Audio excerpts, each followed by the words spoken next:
The Denver Broncos' first matchup against the Kansas City Chiefs is this Sunday at Mile High. The Broncos are 8-2 and the Chiefs are 5-2. But the Broncos are battling a bunch of injuries, a bunch of natural criticism against the Chiefs this week. Can the Denver Broncos bounce back and show up and win and put a full team effort out there? We will talk about that today on another episode of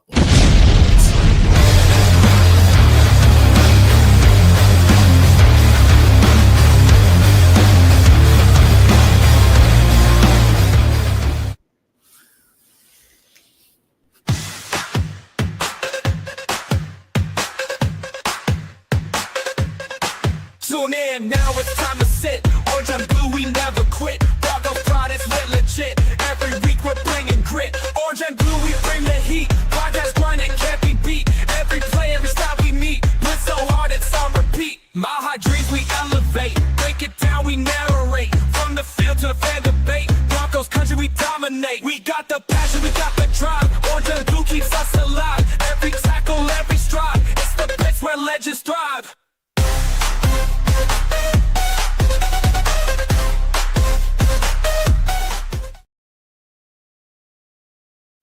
What is up, Broncos country? What is up? Welcome to another episode of Orange and Blue Blitz, brought to you by the Orange and Blue Network. I am your host, Isaiah Henderson, the Bronco gentleman. And with me is the host with the most, the Bronco grunt, Michael Yost. Mike, it's Friday. What's up, brother? Game's on Sunday. How's your week been this week, first off? I mean, it's been pretty wild. I'll be honest with you. A lot of news coming out of Mile High. As far as players being hurt, signing new players, it's been a wild week. Yeah, it's I've stayed away from social media for the last week and a half. I just wanted to take a break from that, get my blood pressure down. Didn't want to have to have anxiety all about it. But yeah, it seems like the injury report is filling up, but also we got some players back as well. I think we got one player back. So we're just gonna have to see how this goes, especially with the big game this week. A lot of criticism for the Broncos, and it seems like we're not going in as healthy into this game as we should, but we're at home. So we're going to talk about all of that today. But before we do, guys, make sure you like this video, subscribe to this channel, and share this video with your friends and family. Make sure you follow us on YouTube, Twitter, Facebook, anywhere you listen to your favorite shows, guys. And don't forget to hit that notification bell so that way you don't miss any of our shows, including Orange and Blue Blitz today at noon, and also Viva Los Broncos this evening. And don't forget, we also have the Get Bucked Game Day show, which will be this Sunday. And so Johnny and I will be doing the Get Bucked Game Day show together. And we will also have, I believe, possibly a third. Is that right, Yost? Yes. Yep. No. Yep. We'll be down there. Yeah. So get to see Yost. Haven't seen him in years, so we probably got to link up. We're all going to be at the Mile High Vikings house, so we're all going to be there. See if we can find another spot for him. We've got 2 chairs, so we'll figure something out. But we're all going to be there, and you guys aren't going to want to miss that. I'm going to bring all my setup. So. I figured you were going to do that on your own, so that way we'd have it. But I figured that was going to happen. I want to see if we can. You know what? We may be able to do a table, and it'd be like a circle table, or we might be able to do a panel. Because Johnny's thing moves, so it's on his camera's on a TV and it moves around the house. Yeah. And so or maybe we can have one of the kids put it in a circle and have it circle around us as we do the show. Put them to work. Yeah, those you're not going to want to miss. Plus we have not only the Get Bucked Game Day show, but we also have the Bucking Booth play. So like I said, we're always adding shows. So we got things every day of the week, before the game, during the game, and the Buck Your Feelings post-game show hosted by the Denver Dream. So you guys aren't going to want to miss all of these things. So make sure you guys hit that notification bell. We appreciate the thumbs up, guys. All right, Mohammed Luck in the comments says, happy Broncos Friday, guys. Happy Broncos Friday to you. Blitz says, Isaiah, my boy, hope we smack Mahomes around this Sunday. I think, this seems like a week and a half where we kind of the team should have recoiled into themselves and grown together and got that last year's us against the world mentality again. Nobody believes in us. It's just us, especially with the injury report coming out. It's even more of a, hey, this is depending on each other. Everybody do their jobs. And so I believe in us. Michael Ronquillo says, happy Broncos Friday, guys. Happy Broncos Friday. David Duncan, our entire offensive player and special teams players needs to step up. I'm not worried about the defense at all. I'm not worried about the defense too much. Yes, our offense has to step up, and it's going to be a lot harder to do that. Well, it's definitely going to be more sensitive for RJ Harvey. So I'm kind of excited about RJ Harvey. We're going to talk about him later on, not too far in the future. All right, Christian Peter says, all right, guys, I have a base set holographic Alakazam. Wow. You're going to have to definitely send us a video of it or send us a picture of it because that sounds cool and I want to see it. But Michael, you said the injury report filled up. So I got the injury report up. I've got and one of the ones right definitely watching is Jonathan Franklin Myers because he popped up on the injury report as limited yesterday. So hopefully we can be full today and full tomorrow. And he'll be good to go because we need that on the defensive side of the ball. We've got some names on that list. Some that we expect, some that we didn't. Yeah, so right now I've got we got Jonathan Cooper is on there, right? He logged 2 full practices Wednesday and yesterday, so not too worried about him. Trent Sherfield did not. He had a toe injury, I guess. He did not play Wednesday, but he did log a full practice yesterday. Marvin Mims coming back, logged 2 full practices. So gonna have our another wide receiver and our punt returner back and our kick returner back, which thank goodness we have missed him. Oh my goodness, he can. Okay, we'll talk about that later, but he can be a difference maker. He can be a difference maker. Oh, all right. John Franklin Myers did log a limited practice yesterday. And then we have Nate Atkins, right? Nope. J.K. Dobbins. Unfortunately, we're not going to have him for this game. I think that when we heard that one, that hit everybody kind of hard. We have Alex Singleton. We all found out what happened to him. That's another thing that kind of broke this week where it was like, holy crap. So we wish him well, right? We wish that he gets back, right? Take this time to get healed up. Right? Very happy that unfortunate that that's something he had to deal with, but very glad that it was something that was caught and he was able to get taken care of. And then the one that we were all hoping would be back, but unfortunately is Pat Surtain. PS2. Well, he was hoping to be back from that pectoral injury by this game. Unfortunately, didn't happen. So it's definitely going to be another.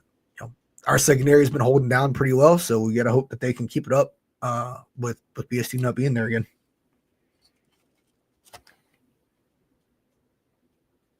Yeah.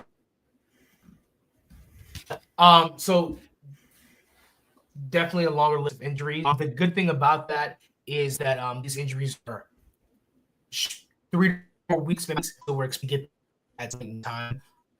I think Pats are Nate Atkins should be back in the Commanders game. So we pass this Chiefs week, have the bye. They're talking about Jaden Daniels. I don't think they bring him back against the Commanders, possibly. Ben Power should be coming back.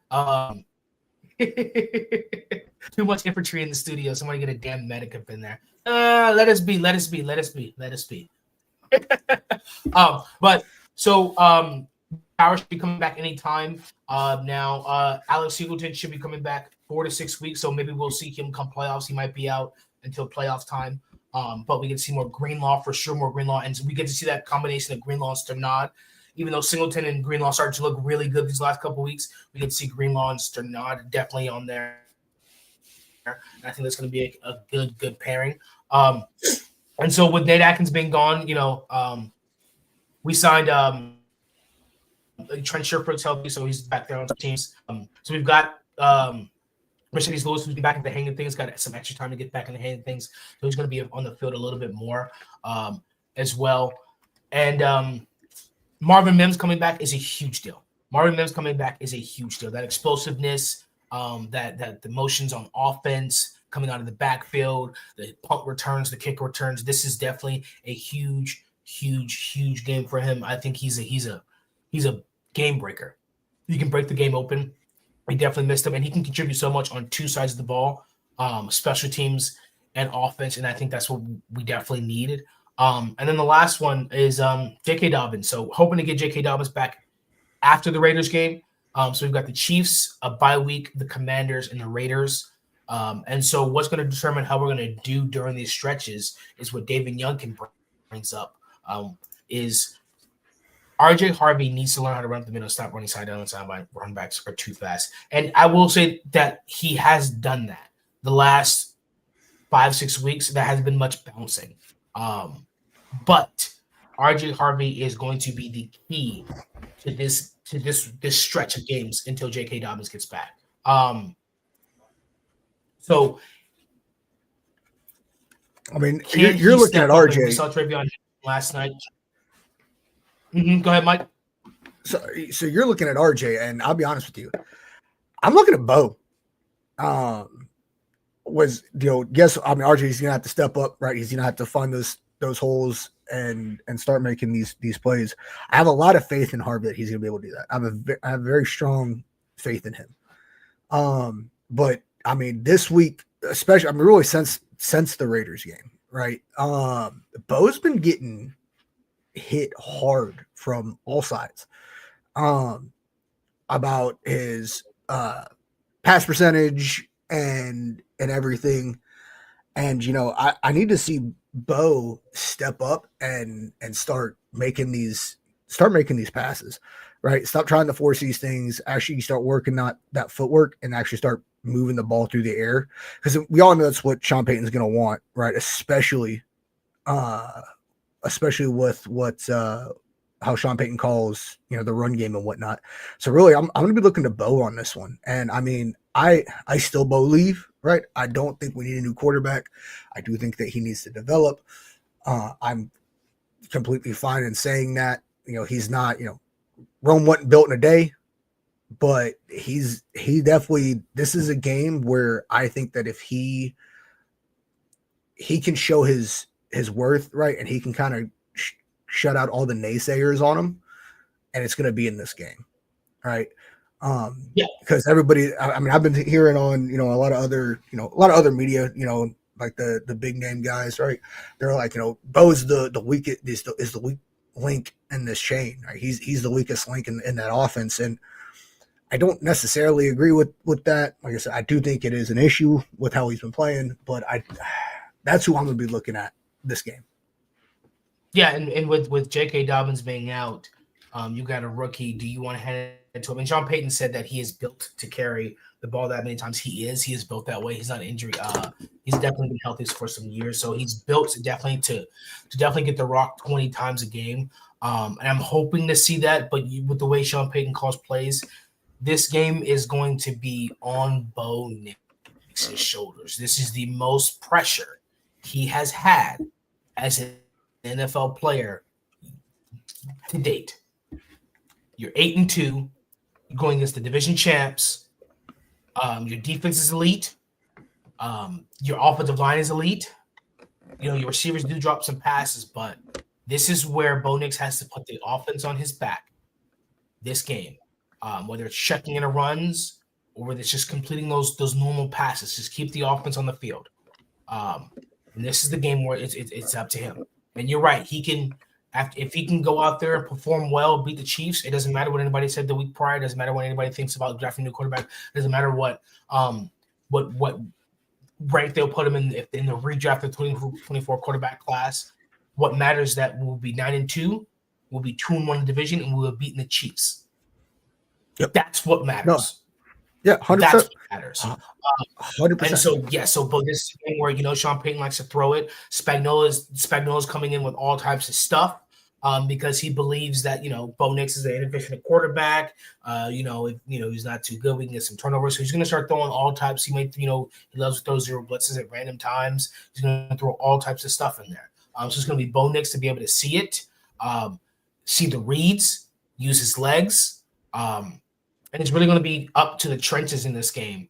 It's really up to the trenches in the offensive line. Hey, we have a young quarterback who may be struggling in his year 2. J.K. Dobbins is here. So, the holes are clear, but a lot of those runs by J.K. Dobbins, a lot of those explosive runs are J.K. Dobbins making cutbacks, his vision, his patience, his maturity.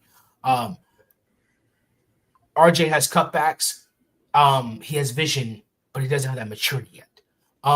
Which when all that comes together, you get J.K. Dobbins, which is a top 5 rusher in the NFL, was. And so I think we have to temper our expectations for explosive runs. I'd be surprised if the explosive runs maintained without JK. I'd be very shocked. I'd be impressed. But I think we should be okay with 3, 4, 5, 6 yards, a series, and not these explosive ones, these 9 yards, 12 yards, these chunks that get us down the field and maybe we might have to stick to it and grind out some. We get hit at 2 and we fall it and we gain 4. We get hit at 3, we gain 5. Maybe that's going to be the game. And if Sean Payton can stick to it with RJ Harvey, that's a run game that you can definitely respect. 100%. So we got Michael Ronquillo in here, right, talking back about Bo, right? It takes 3 years to get a quarterback to learn the system, right? Completely agree. Rome ain't built in a day. Takes time. And then we have David Youngkin.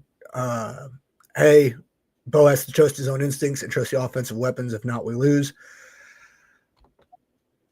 I think he does trust his offensive weapon. I think he does trust them, right? I don't think it's so much that he doesn't trust his receivers. I think it's that he just trusts them too much. He might trust them too much, and that they're not on the same page, right? Especially when he tries to go for the deep ball, right? And he ends up overthrowing, right? When it comes to the receivers, I need to see more Courtland Sutton. All right, I want to see Sutton, even though he's covered by whoever. I want to see more passes to him, right? Yes, there's a risk to reward for that, right? Risk an interception, fine. Because guess what? If he finds Courtland's going to put in that work, right? He's the veteran receiver that we have. If he wants to throw it to Troy Franklin, I need Troy Franklin to step up. I need him to sit there, play plays all the way through. Don't be giving up on plays. Don't sit there and be like, oh, it's still too. Like, you better give whatever last ounce you have to get to that ball, right? If it's over your head, right? If you can make it, right? I don't want to see these, like, he let up, like, as soon as it went over his head, right? Or he let up, when he thought, oh, it's probably not going to happen. And then, yeah, I think he force feeds. He's got to stop force feeding Troy Franklin. And then Sean Payton did say he wants to get Courtland a lot more involved. I think Mims being back is definitely going to be good. He's got to stop force feeding Troy Franklin. And hopefully Bo Nix's throws are much more on time. Evan Ingram seems to be learning the system. Him and Bo need to get their timing down as well. But I just want to move to the defensive side of the ball really quickly because Alex Singleton isn't there. Real quick. Right before you do, real quick. Michael Ronquillo, I understand they're double teaming Courtland Sutton. I get it. Bo's throwing to Troy Franklin, force feeding him when he has three secondary players. That is true. That is true. Don't sit there and be like, oh, they're double. We're throwing to Troy Franklin when he has 3 guys around him. So that's not in my opinion, it's not a good argument, right? If we're willing to throw when there's 3 guys, we can throw when there's 2 guys. You know what I'm saying? And Courtland Sutton, I'll give it 8 times out of 10. He's gonna make that play, right? Troy's still learning. Sutton will make that play. My opinion. Yeah, and I don't think Troy Franklin will ever be that guy. I'd be surprised. I just don't see him being that guy. But onto the defense side of the ball, we have 2 captains of the defense that won't be there. Pat Surtain again, and this time it's not just the secondary. This time it's the middle of the field with Alex Singleton. So our depth is definitely being tested this year. Chris Abrams-Drain, Jahdae Barron have held up pretty well against the Texans and against the Raiders 2 weeks in a row. Now there's going to become a real test. It's going to be a lot of motions. I have faith in the secondary. I don't think if Pat Surtain was there, Rashee Rice would be gone. Done. Not worried about that. I'm more worried about the middle of the field. I think Drake Greenlaw and Justice Sternad have never played together before. And I'm curious to see who's going to wear the green dot. So with Alex Singleton wearing the green dot and communicating and making sure guys are in the right place, who's now going to be responsible for making sure guys get in the right place? When they start motioning and they start doing these different things, who's going to get who in the place, who guys in place? So I think they're with Travis Kelce and Patrick Mahomes being on the same page and just running and sitting down. There's going to be some over pursuit. If you're going to put rookie Jahdae Barron on Travis Kelce and stuff like that. So I think that on the defense side of the ball, that little middle of the field, I'm a little worried about with Alex Singleton because although, he's played a lot better with Greenlaw there, but Alex Singleton a lot of the times on motions was responsible for checking plays and making sure guys were in the right place. That was one of his big things. That's why he was the captain of the defense. That's why he wore his green dot. Is it going to be Brandon Jones? Is it going to be Tano Funga? Is it going to be Justice Sternad? Or is it going to be Greenlaw? Who's in the best position to wear that green dot? I definitely think for sure we're going to see a different side of Funga when it comes to leading this defense from the back, making sure everybody's in the right place. I think it's definitely going to come a lot from him because he can see everything right from where he's at. As far as that, I think that we're definitely going to put Riley on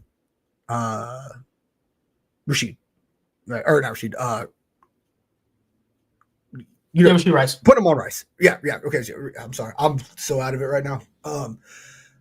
Riley's definitely be covering him. As far as it comes to Travis Kelce, it's probably going to be Barron, and I do think it's going to be a drop back from one of the linebackers, whether it be Sternad or Myles Garrett.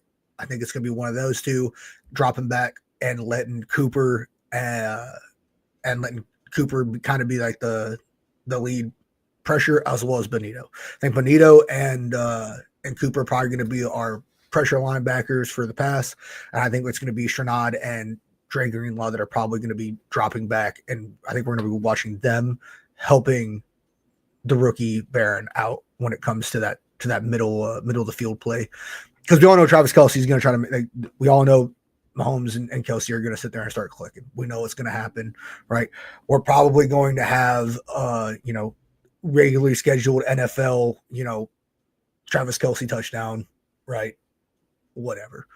But I think Hufanga is going to be the one that's going to be making sure guys are in the right spot. I do think that's that's probably going to be our defense. I think that we're going to tear up that O-line.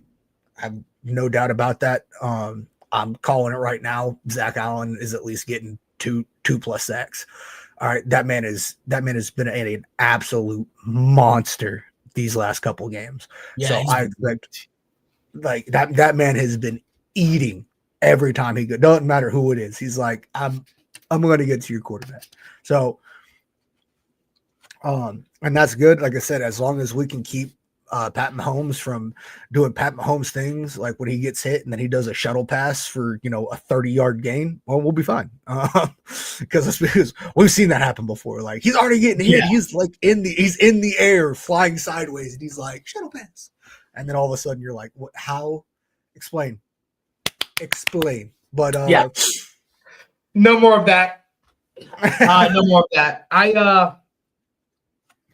I believe that this is if we're going to win this game, this is going to be a total team effort. Because we're not looking past the Chiefs to the bye. We're not looking for rest. Everything since that Raiders Thursday night game has been rest and preparing for the Chiefs. That's it. Rest and preparing for the Chiefs. Recovery and preparing for the Chiefs. Everything has been focused on this. Bo Nick said he doesn't have social media. He deleted his social media or he doesn't get on it. I know he had his YouTube, his Instagram, and stuff like that. But apparently he's just, gotten away from that. All the players hear it. The defense hears it. And I think that the defense, because they take pride in this team as well, they take this talk about us losing to the Chiefs and us not being frauds. They take offense to that, and it makes them want to step it up even more.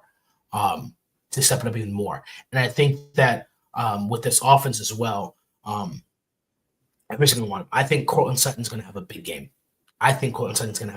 Because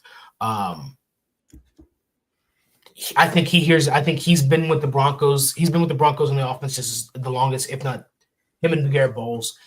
And they're tired of not being able to dethrone the Chiefs. And I know Courtland Sutton hears to talk about his quarterback, and he loves Bo, and he knows that the receivers haven't been doing as much to help, and he knows that he hasn't been as involved. So I think Courtland Sutton's going to have a big game. And the last question before we close out here, Mike, I just want to ask you: do you think that this is the RJ Harvey breakout game? It has the potential to be that.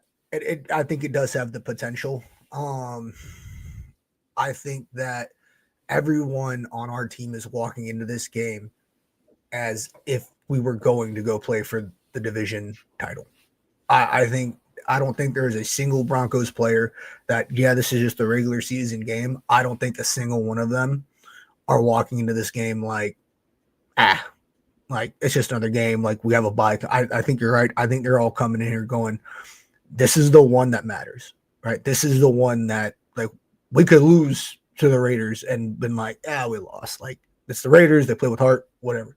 This is a game that they're like, absolutely not. We will do whatever we can. We almost beat them last year. We got the field goal blocked.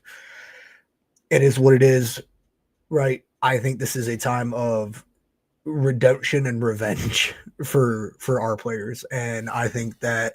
And real quick, just one more quick thing. Shout out to Courtland Sutton for not being like AJ Brown, and being like shout out that's the other thing that I do love about our team is that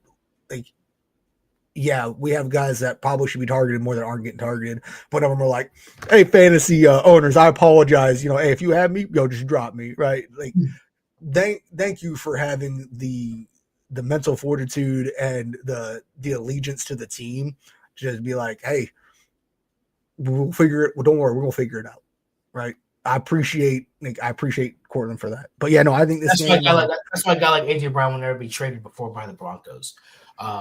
Even though he's a good receiver, that's just a guy that Sean Payton and George Payton wouldn't trade for because that's just not who we need. He's a diva, right? He's a diva. He's a great receiver, absolutely, right? And and I've said before, on the stream and in the chat, like I wouldn't mind having an arrogant guy as for a receiver that can back it up, but there's a certain thing where I'm just like, thank God, like if Courtland was out here like, man, hey, just is just crying and whatnot, like he just looks at it, he goes, hey, we'll figure it out. Right. So I appreciate that. But no, as far as the RJ breakout game, it could be. If it is, it's going to be a hell of a breakout game. Like to go out and this beat the game. Chiefs, This would be the breakout game. This would be a great game to break out in. I mean, that's be and you just realize they can't stop RJ Harvey. And now teams have to you go into the commander, you go into the bye week. And you get the Commanders, they all have the game plan for RJ Harvey, and everybody's like, oh, wow, they got, and then J.K. Dobbins comes back. And now you're like, what do we do now? I'll put it like this. If tomorrow is RJ's breakout game, by the next game with the Chiefs, which is on Christmas Day, I'll have an RJ Harvey jersey. Oh yeah, I will have an RJ Harvey jersey. You heard that, RJ Harvey? If you break out this game, Michael Yost, the host with the most, will buy your jersey by Christmas. Michael Ronquillo says they will play for linebacker Alex Singleton, which gives them another thing to play for. Just go at home, ball out. I wonder if I'm Broncos country, I wonder if they're going to do something for Alex Singleton with the crowd before. But you know what? I'm wondering if you. I know what you're thinking, but I'm trying to think of a way to put them in the headspace to know that it's for Alex, but I get he's alive, so you wouldn't really do anything like that. That's it. He's alive, like unless what you do is you call him out in the field, like when you run through, except he runs out in his civvies instead of his pads, and so that way the crowd gets to cheer for him. Your linebacker Alex Singleton, he runs out, everybody cheers for him with the news instead of doing a whole video or whatever the case may be. Well, listen, I'm telling you right now, if I see that man running on the field in any capacity, that man's better than I am. I'll tell you right now, because that having a surgery like that, I ain't running. I ain't running for at least 2 weeks. Or at least walk out to the field. But he's but they'll definitely be playing for him. But guys, that's going to go ahead and conclude our Friday show, Blitzing the Chiefs. over here on the Orange and Blue Blitz, brought to you by the Orange and Blue Network. Shout out to Michael Yost, the host with the most, the Bronco Grunt, for coming in and co-hosting again. Expect to see him a lot more often, guys, because I love having him here. Make sure you guys tune in on Sunday, not only for the Get Buck Game Day show with me, Johnny, and the Bronco Grunt. So the Mile High Viking, the Bronco Gentleman, the Bronco Grunt will be together as one on Sunday, but also don't forget to tune in for the Bucking Booth for the play-by-play, and then the Buck Your Feelings post-game show hosted by the Denver Dream. And make sure you guys like this video, subscribe to this channel, and share this video with your friends and family. Guys, anywhere you listen to your favorite podcast. Michael? One more thing. All right. Just to show you, it ain't done yet, but it's getting there. Oh, wow. That looks good. That looks good. Yes, that looks sir. real good. That looks damn good. Okay. All right, guys. You guys expect to see it debuted on Sunday, so you guys got a couple of days away. Make sure you guys tune in for that, guys. Mile high salute to you all. We love you all, and we'll see you guys on Sunday when we beat the Chiefs.